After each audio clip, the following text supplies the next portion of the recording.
छत्तीसगढ़ के पूर्व मुख्यमंत्री एवं कांग्रेस नेता भूपेश बघेल ने अयोध्या राम मंदिर चंदे में कथित गड़बड़ी पर विश्व हिंदू परिषद के बयान पर तीखी प्रतिक्रिया देते हुए विहिप और आरएसएस पर गंभीर आरोप लगाए।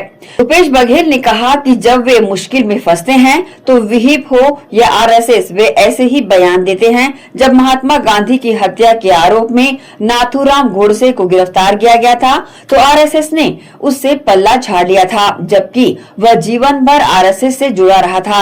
आज उसी पैटर्न को अपनाते हुए विहिप कह रही है कि मंदिर चलाना उनका काम नहीं है, तो इतने समय से आप क्या कर रहे थे? मठ और मंदिर चलाना साधुओं, संतों और पुजारियों का काम है, लेकिन वहां आरएसएस के लोग भरे पड़े हैं। जब तक उन्हें लूट का हिस्सा मिलता रहा वे चुप रहे, लेकिन अब जब घोटाला सामने आ गया है तो वे कह रहे हैं कि उनका इससे कोई लेना देना नहीं है और उन्होंने इससे पल्ला झाड़ लिया है।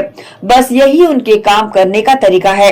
पूरे मामले से अपने आप को दरकिनार कर रहे हैं। देखिए, ये जब फंस जाते हैं तो इस प्रकार से बयान देते हैं, चाहे विश्व हिंदू परिषद की बात हो, चाहे वो आरएसएस की बात हो। महात्मा गांधी की हत्या में जब नाथूराम गोडसे पकड़े गए तो आरएसएस ने उसे पल्ला झाड़ लिया, जबकि जिंदगी भर वो आरएसएस से जुड़े रहे और कहा ये हमारा सदस्य नहीं है। आज उसी तर्ज पे विश्व हिंदू परिषद ये कह रहे हैं कि अब मंदिर चलाना हमारा काम नहीं है। तो इतने दिन तक क्या कर रहे थे भाई? इतने दिन तक के आपके आदमी क्या कर रहे थे? उस समय विरोध क्यों नहीं किया? ये तो मठ मंदिर चलाना साधु संतों का, पुजारियों का काम है। सब आरएसएस के लोग भरे पड़े हैं। तब तक कि चुप थे जब तक लूट का माल मिल रहा था, लेकिन अब जब भंडाफोड़ हो गया तब कहते हैं हम पल्ला झाड़ दिए, हमसे कोई लेना देना नहीं। तो ये उसी प्रकार से इनके काम करने की शैली है।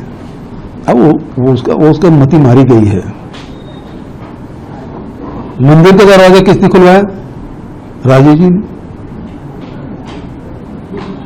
इन्होंने खुलवाया क्या? मंदिर का पट ही राजीव जी ने खुलवाया।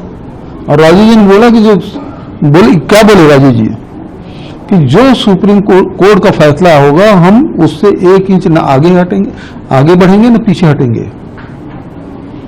ये लोग भी क्या किया कि सुप्रीम कोर्ट का फैसला आया उसके बाद तो किए।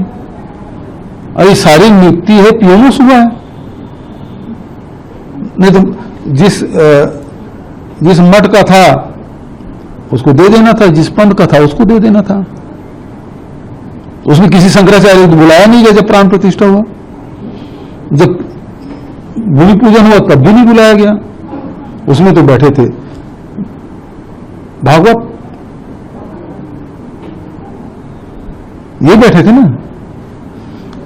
तो सवाल इस बात का है कि अब जब भंडाफोड़ हो गया, सैकड़ों हजारों करोड़ का घपला अब एक एक करके उजागर होते जा रहा है, तब बचने की कोशिश हो रही है।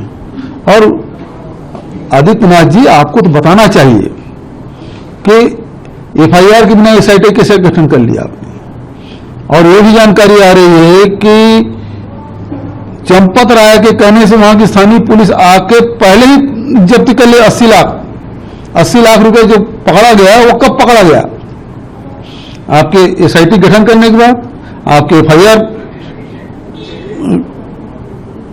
करने के बाद, कि उसके पहले पकड़ लिया गया था। तो सारे चीजों को दबाने की कोशिश की जा रही है। ये तो विशुद्ध रूप से मनी लॉन्ड्रिंग केस है। ईडी क्या कर रही है इसमें? क्यों नहीं कर रही है जांच? जब हजारों करोड़ रुपया अफरा तफरी हो गया, चढ़ावा को लूट लिया गया, ये चोरी तो नहीं है, सीधा सीधा डकैती है। ये बड़ा षड्यंत्र है। जांच का दायरा अभी तक किसी पूछे, केवल 8 लोग गिरफ्तार किए, उसको पूछताछ तक रिमांड में तक नहीं ली पुलिस। ऐसी योगी की पुलिस है। और बुलडोजर कब चलेगा भाई? सबके गरीब के घर में बुलडोजर चलाते हो, अब बुलडोजर चलाओ।